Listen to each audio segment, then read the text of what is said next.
ternyata bahaya banget ya. Nah dok, tadi leptospirosis, bener nggak dok namanya? Bener. Nah itu tepat ya. Itu katanya penyebabnya adalah bakteri. Nah bedanya bakteri sama virus itu apa dok? Ya. Jadi kalau bakteri itu dia punya struktur lebih kompleks dibandingkan virus. Tapi memang untuk bakteri sendiri dia juga variasinya banyak sekali, virus juga banyak sekali. Dan kebetulan yang kita diskusikan siang ini, setelah tadi ada kencing manis, sekarang kencing tikus, ini penyebabnya memang terbukti bakteri. Namanya bakteri Leptospira. Paling sering yang didapatkan menimbulkan masalah itu Leptospira interrogans. Tapi sebenarnya Leptospira banyak sekali, banyak sekali. Sebenarnya orang bisa terkena sakit kencing tikus atau leptospirosis tadi itu kenapa sih dok? Apakah emang lagi terkena air yang tercemar gitu dok atau gimana? Baik, terima kasih Mbak Intan. Jadi kenapa dibilang penyakit ini dikenalnya sebagai kencing tikus? Karena memang dia ini penyakit yang residing atau tinggal di hewan. Makanya dikenal penularannya zoonosis. Jadi artinya dia menular harus melalui hewan.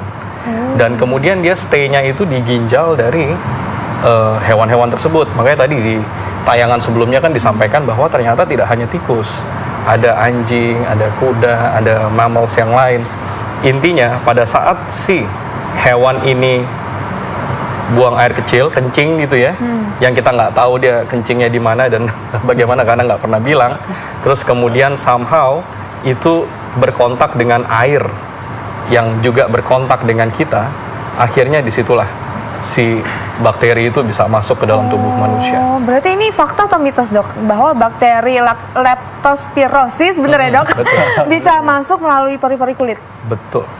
Oh itu jadi fakta? Ini fakta. Ini fakta, terutama kalau misalnya, ya kenapa berkaitan dengan musim hujan? Karena hujan itu kan air tergenang ada di mana-mana.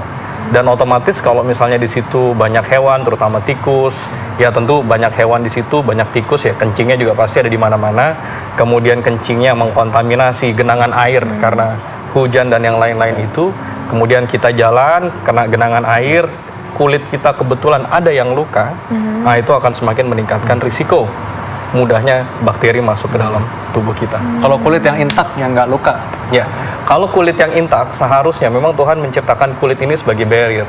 Jadi harusnya kalau kulitnya intak, secara teori harusnya risikonya lebih kecil. Tapi apakah bisa menjamin bahwa sama sekali tidak bisa masuk? Ya kita nggak bisa juga. Nggak bisa jamin. Kadang-kadang orang luka juga nggak sadar kan? Ya, karena microabrasion. Kalau gitu nanti kalau tikus kencing harus bilang-bilang ya? Harus bilang-bilang. Nah, yang berikutnya ini ada pendapat dari masyarakat. Mereka pikir bahwa leptospirosis dapat sembuh dengan sendirinya. Mitos atau fakta? Baik, ini pertanyaan yang sangat baik sekali. Ini jawabannya fakta. Tapi fakta untuk yang seperti apa? Fakta untuk kasus-kasus leptospira yang ringan. Yang ringan, yang mungkin gejalanya juga sangat sumir, mirip kayak orang demam, pegel-pegel, dan yang lain-lain, yang kemudian oleh daya tahan tubuhnya si bakteri ini akhirnya bisa dihilangkan. Tapi yang jadi masalah, leptospira ini, dia selalu punya risiko untuk menjadi berat. Dan pada saat dia menjadi berat, tentu apabila tidak diatasi dengan baik, barangkali ya kematian akan terus mengancam. Karena tadi juga sudah disampaikan bahwa ada gangguan-gangguan di sistem organ yang bisa terjadi. Jadi untuk pertanyaan ini jawabannya fakta, tapi untuk kasus leptospira yang ringan. Oh, kalau gejala demamnya itu sama nggak sih dok? Sama kayak gejala-gejala demam kalau lagi sakit flu, batuk gitu? Kalau untuk leptospira, karena dia memang salah satu target organ yang terpengaruhi adalah di muscle, di otot gitu ya. Jadi barangkali demam tinggi disertai dengan nyeri-nyeri otot ini adalah lebih dominan, lebih prominent. Sementara kalau orang sakit flu, ya namanya juga flu. Jadi tentu gejala-gejala flu-nya ikut menyertai dan itu barangkali lebih dominan gitu. Jadi memang untuk bisa memastikan black and white tanpa dibantu pemeriksaan penunjang rasanya memang sulit. Oleh karena itu di sini pentingnya kewaspadaan dari masyarakat, terutama pada saat sekarang musimnya lagi seperti ini, demamnya juga tinggi, apalagi demamnya juga disertai dengan nyeri-nyeri otot yang hebat, apalagi kalau tiba-tiba kebetulan ini pasiennya dapat kasusnya berat sampai penurunan kesadaran, sampai kencingnya berkurang.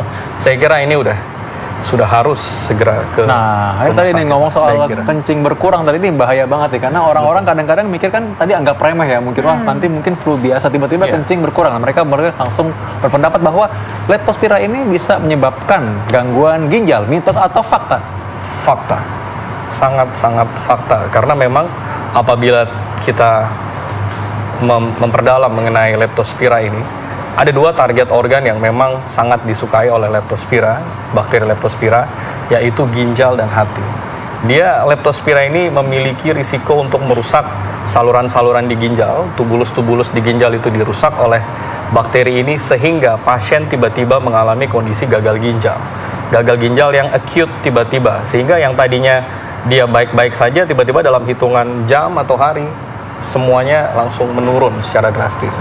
Dan oleh karena itu komplikasi dari masalah di ginjal ini seringkali akhirnya membuat pasien jatuh pada kondisi penurunan kesadaran, kondisi berat, dan akhirnya ya harus masuk di intensive care. Nah, Dok, kalau berbicara mengenai kesadaran nih, apakah penyakit leptospirosis, kayak susah banget ya nyebutnya, bisa menyebabkan kematian? Itu mitos atau fakta, Dok? Ini juga saya sudah sampaikan, ini sangat-sangat fakta. Karena memang apabila dia tidak ditangani dengan baik, kebetulan dia leptospiranya berat, kemudian dia tidak mendapatkan penanganan yang tepat, gagal organnya terus terjadi, jelas kematian mengancam. Tapi kalau misalnya dia leptospiranya ringan, ya kebetulan dapatnya yang ringan, mungkin tidak mendapatkan penanganan yang cukup, ya daya tahan tubuhnya mampu memperbaiki kondisi.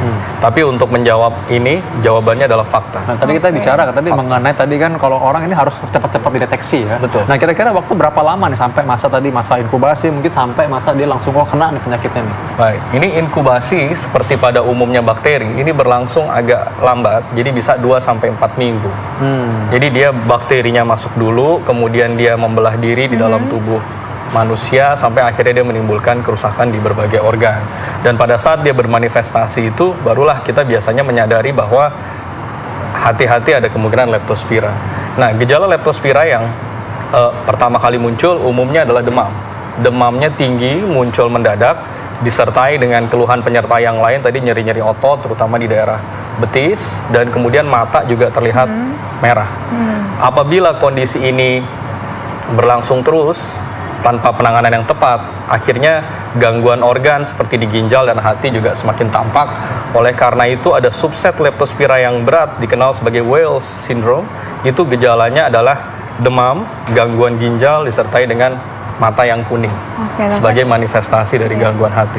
Tadi kan dokter sempat membahas ya di awal kalau leptospira ini bisa menular, penyebabnya adalah bakteri dan harus melalui hewan dulu nih, tadi dokter bilang. Nah, kalau misalnya nih ada seseorang yang sudah menderita leptospira, terus bisa nggak serta-merta langsung aja menular ke orang yang lainnya gitu? Ya, kalau ini nampaknya memang lebih ke arah mitos ya kalau ini. Jadi berarti memang dia harus melewati siklus hidup pejamu, yang hidup pejamunya ini umumnya terjadi di tubuh hewan.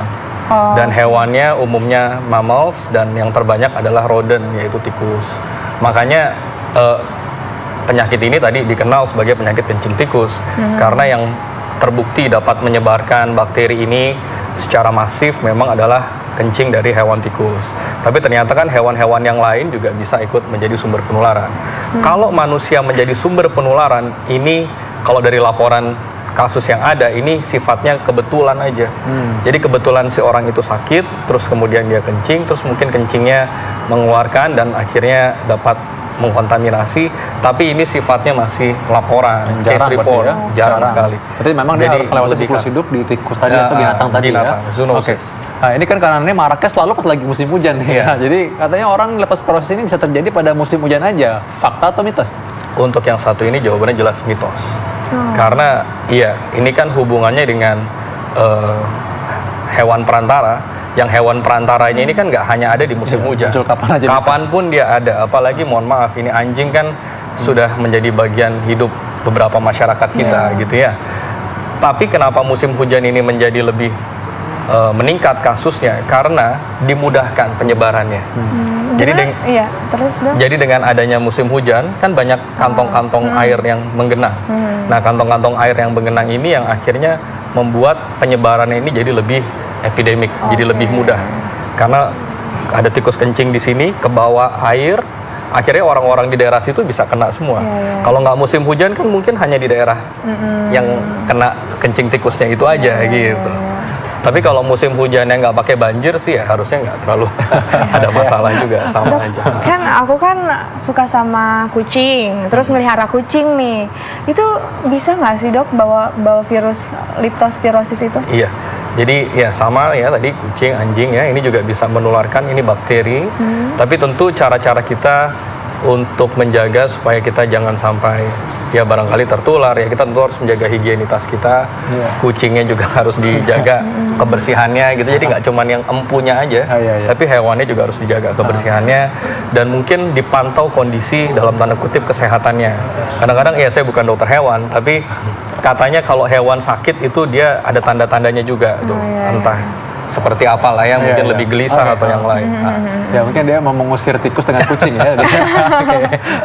Nah, yang berikutnya kalau sakit perut ini dan demam tinggi adalah salah satunya gejala yang didapatkan pada leptospirosis. Mitos atau fakta? Kalau salah satu gejala ini fakta, tapi kalau hanya itu gejalanya itu mitos. Jadi demam jelas, untuk sakit perut pada beberapa pasien bisa ada, tapi sebetulnya mayoritasnya itu bukan di situ. Mayoritasnya lebih kepada tadi nyeri otot. Jadi ototnya berat sekali, itu pasien sampai sangat terganggu dengan kondisi mialgianya. Dan kemudian yang seringkali dikeluhkan berikutnya mata merah.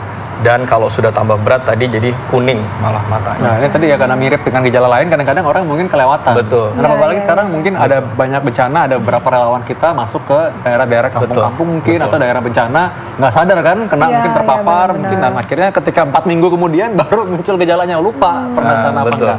Nah terus tipsnya apa dok supaya terhindar dari atau misalnya udah terkena, penanganannya seperti apa gitu dok? Baik.